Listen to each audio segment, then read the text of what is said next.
Israel Iran സംഘർഷം ഏറ്റവും കൂടുതൽ ബാധിച്ചിരിക്കുന്നത് ഗൾഫ് രാജ്യങ്ങളെയാണ്. ഇനിയും ഗൾഫ് രാജ്യങ്ങൾക്ക് മേൽ കൂടുതലായുള്ള ആക്രമണം നടത്തുമെന്ന് തന്നെയാണ് ഇറാൻ വ്യക്തമാക്കിയിരിക്കുന്നത്. മാത്രമല്ല, ഗൾഫ് രാജ്യങ്ങളിലേക്കുള്ളൊരു കടന്നുകയറ്റം തന്നെയാണ് ഇറാൻ നടത്തുന്നതും. തുരുതുര പേമാരി പോലെയാണ് ഇറാൻ മിസൈലുകൾ തൊടുത്തുവിടുന്നത്. ഇതുമായി ബന്ധപ്പെട്ടിപ്പോൾ ഭരണകൂടം അവരുടെ നിലപാട് വ്യക്തമാക്കിയാണ് രംഗത്ത് വന്നിരിക്കുന്നത്. ഇറാന്റെ ഈ ആക്രമണത്തിൽ തങ്ങൾ ഒരിക്കൽ പോലും പതറില്ല, ഇവിടെ ശക്തമായ നിലപാട് തന്നെ സ്വീകരിക്കുമെന്ന് വ്യക്തമാക്കുകയാണ്. ലോക നേതാക്കളുടെ അടിയന്തര യോഗത്തിൽ കരുത്തുറ്റ നിലപാടുമായി തന്നെയാണ് ഷെയ്ഖ് സെയ്ഫ് രംഗത്ത് വന്നിരിക്കുന്നതും. ഇറാൻ തൊടുത്തുവിട്ടത് 1700-ലേറെ പരം മിസൈലുകളും ഡ്രോണുകളുമാണ്. ഇത് രാജ്യവ്യാപകമായി തന്നെ പ്രതിരോധിച്ചതായി തന്നെ ഇപ്പോൾ അദ്ദേഹം യോഗത്തിൽ വ്യക്തമാക്കുകയാണ് ചെയ്തിരിക്കുന്നത്. യുടെ പരമാധികാരത്തിന് മേലുള്ള കടന്നുകയറ്റം രാജ്യാന്തര നിയമങ്ങളുടെ ലംഘനമാണ് എന്നും അവിടെ ആവർത്തിച്ച് പറയുകയാണ് ചെയ്തിരിക്കുന്നത്.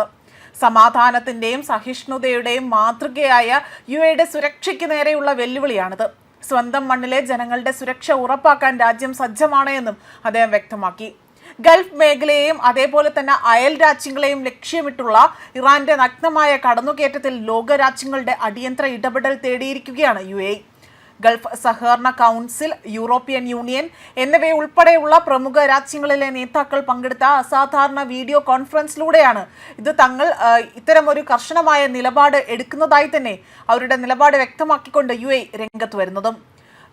ഉപപ്രധാനമന്ത്രിയും ആഭ്യന്തരമന്ത്രിയുമായ lieutenant general Sheikh Saif bin Zayed Al Nahyan യോഗത്തിൽ പ്രതിനിധീകരിച്ചുകൊണ്ടാണ് സംസാരിച്ചിരിക്കുന്നത്. നിലവിലെ പ്രതിസന്ധി ഘട്ടത്തിൽ ക്ക് പിന്തുണ പ്രഖ്യാപിച്ച ലോക നേതാക്കളോട് അദ്ദേഹം നന്ദി അറിയിച്ചു. താമസിക്കുന്ന 5.1 ദശലക്ഷത്തിലധികം യൂറോപ്യൻ പൗരന്മാരുടെയും പ്രതിവർഷം സന്ദർശകരെത്തുന്ന 48 ലക്ഷം പേരുടെയും സുരക്ഷയെ മുൻനിർത്തിക്കൊണ്ട് മേഖലയിലെ സംഘർഷം ലഘൂകരിക്കാൻ യൂറോപ്യൻ രാജ്യങ്ങൾക്ക് വലിയ പങ്കുണ്ട് എന്നതാണ് ഇവിടെ വ്യക്തമാക്കിയിരിക്കുന്നത്. സമാധാനത്തിനായുള്ള ശ്രമങ്ങൾ ഇവിടെ ഊർജിതമാക്കേണ്ടതുണ്ട് എന്നും വ്യക്തമാക്കുന്നു. എങ്കിലും രാജ്യത്തിന്റെ പരമാധികാരം സംരക്ഷിക്കാൻ അവിടെ അക്ഷരാർത്ഥത്തിൽ ഏതറ്റം വരെയും തങ്ങൾ പോകുമെന്ന് തന്നെയാണ് വ്യക്തമായ മുന്നറിയിപ്പ് അദ്ദേഹം നൽകിയിരിക്കുന്നത്. പ്രതിരോധം, സമുദ്ര സുരക്ഷ, വ്യാപാരം എന്നീ മേഖലകളിൽ പങ്കാളിത്തം ശക്തമാക്കുന്നതിലൂടെ മാത്രമേ മേഖലയിൽ സുസ്ഥിരത കൈവരിക്കാനാകൂ.